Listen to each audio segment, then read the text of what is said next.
Within the film Wolf of Wall Street, there are multiple themes that take place. For the sake of this podcast, I will be discussing The Wolf of Wall Street through two critical lenses: a feminist critical lens and a Marxist critical lens.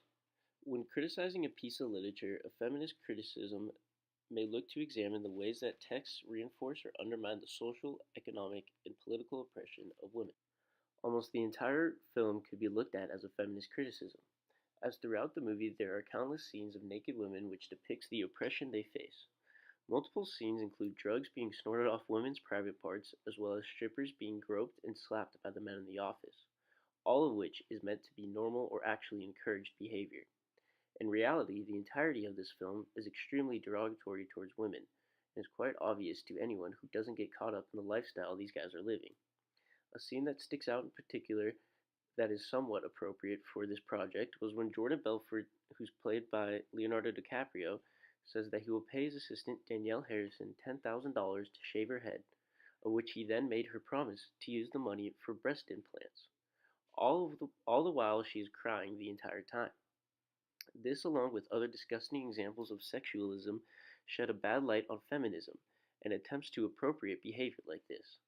Another example showing the classic systematic undermining control that men have over women was when Nikki Koskoff, played by PJ Bryan, screams for his assistant over and over again as if she is supposed to come calling on command like some sort of dog.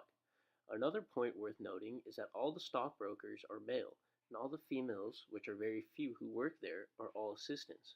This depicts the economic oppressions women have faced throughout the film, along with their entire lives. Throughout history, we have familiarized ourselves with what is known as the gender wage gap, and although it has decreased tremendously since the era the movie was filmed in, The Wolf of Wall Street makes the wage gap known by this scene.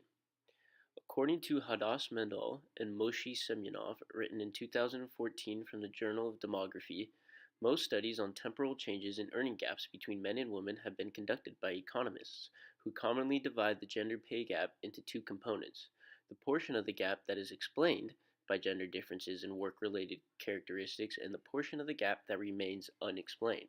In my personal opinion, I believe this scene, along with the entire film, depicts the explained gender wage gap during this era, as the reason for women working in lower tier jobs is because of the fact that Jordan Belfort either does not trust or feel that a woman can do a stockbroker job, as you have to be ruthless in this career, which is gender discrimination, or they were not educated enough, which again does not explain much, as most of his employees were high school graduates with little to no experience in the stock market. Although we are improving, we must have repercussions for gender discrimination instead of the glorification the film shows. According to Krista Calmer, written in 2017 from the Studies in a Novel, there is not yet a simultaneous, wholesale critical reckoning with the nexus of racialized women, gender, and sexuality across these scales and histories. I just hope that after a film like this, that the general population should not think that it is okay to defame women in this manner, and is behavior that no man or woman should ever tolerate. Despite the bad views this film has given to feminism, The Wolf of Wall Street does an excellent job of depicting Marxism at its finest. But let's be honest, that's no positive either. To truly understand this from a Marxist point of view, we must first understand what Marxism is in terms of economics, as he did have numerous other beliefs. However, according to R.J. Ormerod, written in 2008 from the Journal of the Operational Research Society, Marx contended that society had become divided into two classes, one of which obtained control over the means of production, while the other possessed only its labor power. We must also understand how capitalism plays its role within the makeup of Marxism, as The Wolf of Wall Street is a capitalistic dream pipe from which anyone can get rich quick.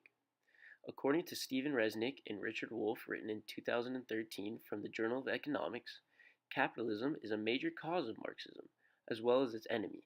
Capitalism's deep and unresolved problems, from class exploitation through business cycles and imperialist and other wars to unequal distributions of wealth and income, personal alienation, and so on. The two classes that Marx depicts can be separated into the bourgeoisie and the proletariat. The bourgeoisie is the few wealthy elite, and the proletariat makes up the rest of the population. Examples of the bourgeoisie is just about anyone who works with Jordan Belfort or on Wall Street. The proletariat are shown through the people he rips off by essentially talking people out of their money, selling fake promises. In the beginning of the film, Jordan Belfort gets his first real job on Wall Street and also receives his first lesson.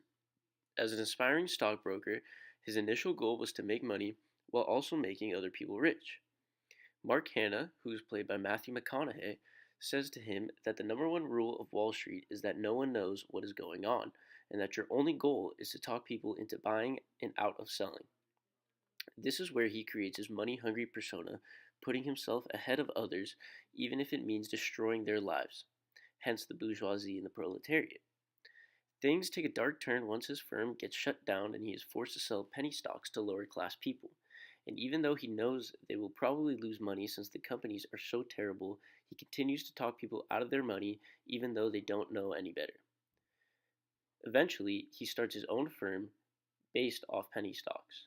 And throughout the film, it is quite obvious to me, at least, that he treats all people like objects instead of humans, which in my opinion is the downside to capitalism and Marxism.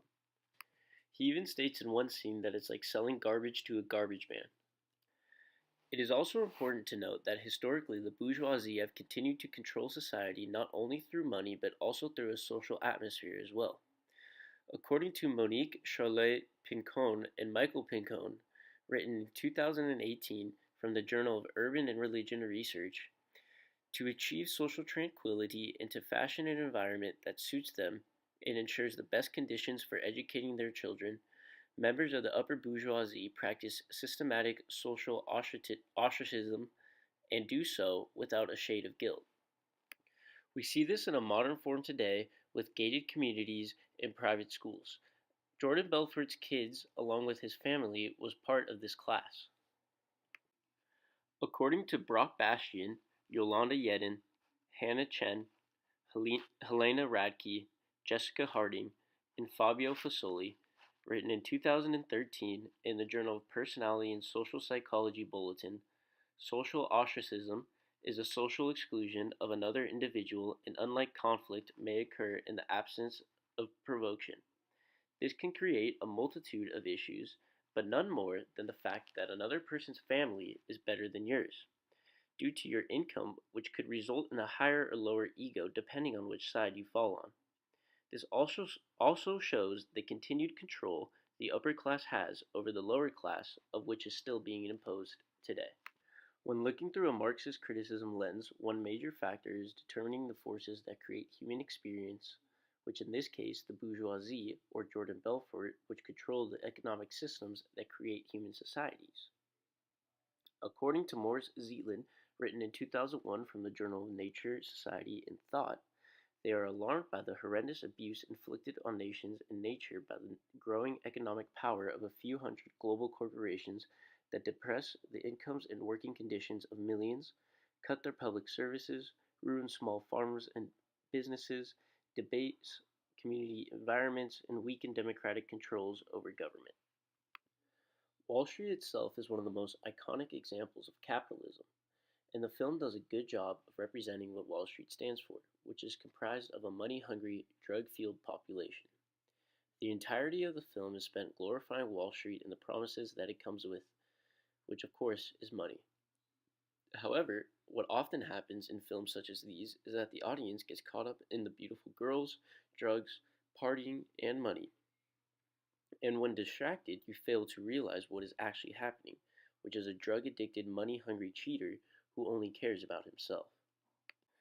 According to Thomas Salik, written in 2018 from the Journal of Communication Quarterly, Scorsese's film and Belfort's blog constitute a cultural attitude of ambivalence where Americans maintain a fascination with the rich and, at times, willingness to look past unethical and illegal acts in hopes of learning how to find their own path to financial prosperity.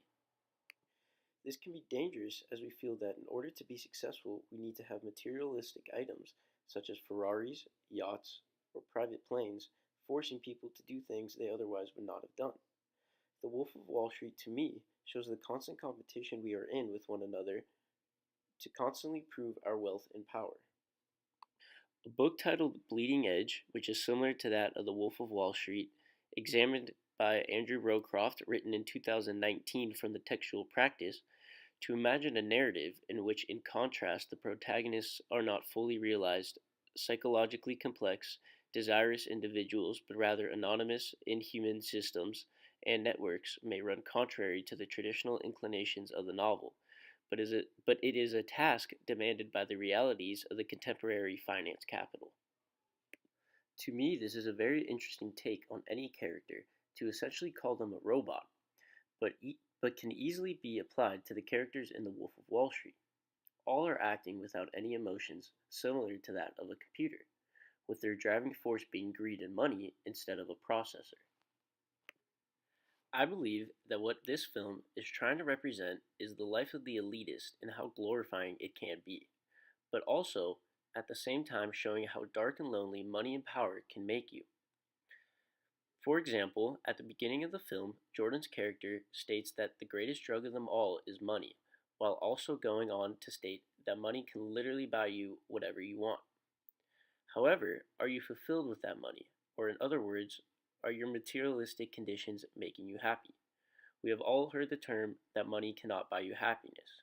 So I would argue no, because with everything that happens to him, the money, the partying, the fame, he ends up losing it all, including his family and two kids, which in the end is the most important thing to him. On some scale, this is a modern version of Marxism and does a good job of depicting that throughout the film. The goal of a Marxist critic is to make us aware of the material and historical conditions we are a product of, and in this day and age, these are our bourgeoisie. I don't believe Wall Street has changed in the slightest, and I think what is happening here in the film is still to some part going on today. People are still scamming money out of the pockets of the working class for their own benefits, which is the basis of the criticism in this film, while also indulging in illegal activities such as Jordan did with the pump and dump scheme where he'd buy some stock, hype it up, then selling it, forcing the stock to plummet. Overall, The Wolf of Wall Street depicts feminism in a negative way through derogatory words and actions, while at the same time shedding some light on the Marxism point of view by showing the benefits of capitalism, but also the negatives that come with it. In the end, I hope that the audience can see through the great acting and scenes and realize that money isn't everything, because to me, that is the underlying message of the entire film.